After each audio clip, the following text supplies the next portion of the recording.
All right, so we just had a massive pre-draft day trade. This one was a three-teamer between the Nets, Hawks, and Celtics. For the Nets, I do like this move and where it puts them as far as their current path they're on and the current direction this franchise is headed into. And for the Celtics, I know there are a couple of people who are either confused or disappointed or just sad about the move. For those who are sad about the move, probably Celtics fans, I get it because within a 2-day span, they got rid of two massive pieces to that 2024 championship team. For those who are confused why they gave those guys up, Boston knew coming into the offseason, we all knew pretty much, there were a lot of financial issues that were going on. They were floating with that second apron. You had to shed some contracts to try to free up some cap space and make it possible to do some other things. So with that came giving away Holiday and Porzingis. I do think there is still a world where Boston is very, very competitive and is still a contender with what they have right now on paper. Now, are there going to be some challenges with a perimeter attack of Anthony Simons, Jaylen Brown, and Jason Tatum? Absolutely. But I still do think the Celtics are built to make some things happen next year in the East. I'm going to look at this specifically for the Hawks and go in on them a little bit. I really think this franchise is in a interesting and really weird spot. With that being said, I do think this is the weirdest team right now in the NBA. And I've talked a trillion times about this on my channel. Look at them in 2021, where they make this amazing deep playoff run. They make the Eastern Conference Finals.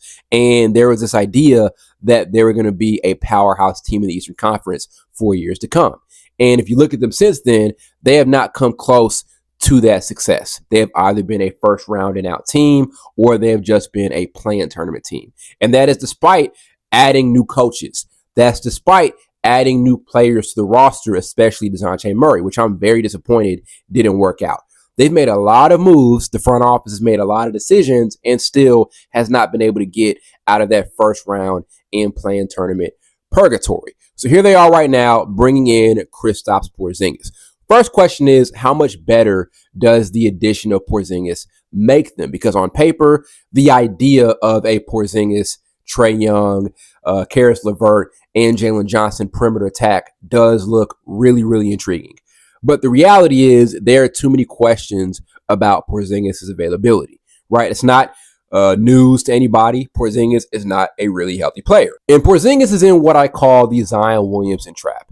What is Zion Williamson trap? Well, sometimes when you have a player that comes out of the draft and they are a highly touted prospect, they may have these amazing starts to their career as far as their on-the-court productivity. So with Williamson, whenever he is on the court, he looks like a top 10 player. Issue is he is not consistently on the court. So he's not a bust because his ability to play and the ability to translate his skill set from one level into the NBA level, that's been just fine. There's been no issue with Zion Williamson's ability to produce from a pure basketball standpoint. But the issue is he's just not available. Same thing with Porzingis. He was a lottery pick in the draft. Knicks fans did not love him, but when he came into the NBA, his impact was pretty big. He was an amazing player, quickly became a fan favorite, and was so good to the point where he was a massive contributor to a championship winning team in 2024 for the Celtics. And as a matter of fact, was a big tipping scale guy for that series. He was just amazing. If you were rooting for the Mavericks in that series, you were terrified whenever Porzingis came on the court because his three-point shooting and his ability to take advantage of mismatches in like the mid-range area, it was off the chain. He put on a masterclass offensively as far as like a stretch 4, stretch 5 in that final series. So when Porzingis is on the court,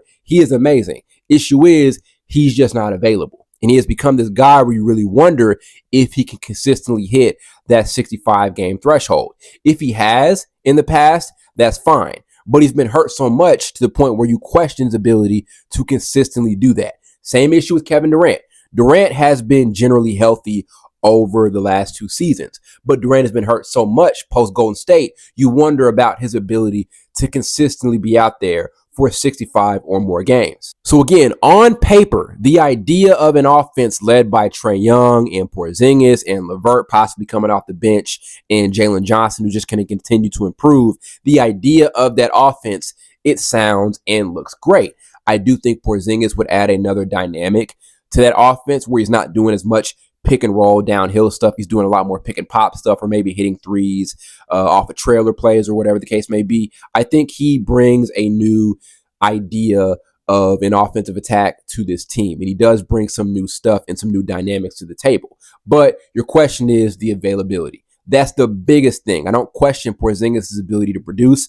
I don't question the fit at all, because he's been on 4 teams now, and he was able to fit around a number of different guys. There were some questions about his ability to fit with Luka Doncic, but generally Porzingis has been able to translate his skill set to different teams over time. So I don't question his fit next to Young. I don't question his ability to be a massive contributor to a team looking to get over the hump.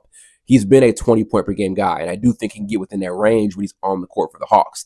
But you wonder how much he is truly going to be on the court for that team in the first place. The upside for this team is that they have done a really good job as far as developing their young players. So when you look at Jalen Johnson, I mentioned him a bit earlier, had an amazing season last year before he got hurt, and I think would have been most improved if he didn't end up getting hurt near the bottom half of the season. There's also Zachary Richichet, who had a really good rookie year, got off to a bit of an iffy start.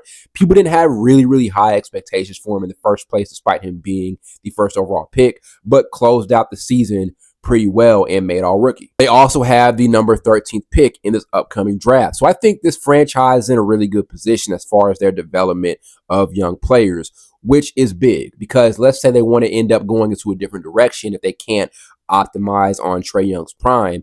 They're in a good position as far as youth and the development of their relatively young guys. So at least they have that going for them. But as far as like the other stuff, as far as whether or not I think this particular trade and this move puts them on another level, I'm just not really sure about that. And again, it's not because of the on the court stuff and what's on paper, because I think this roster on paper is very competent. As a matter of fact, they could have won their play-in tournament appearance and made the playoffs if Jalen Johnson was available, right? So there's a world where they were a playoff team just this previous season with what they had.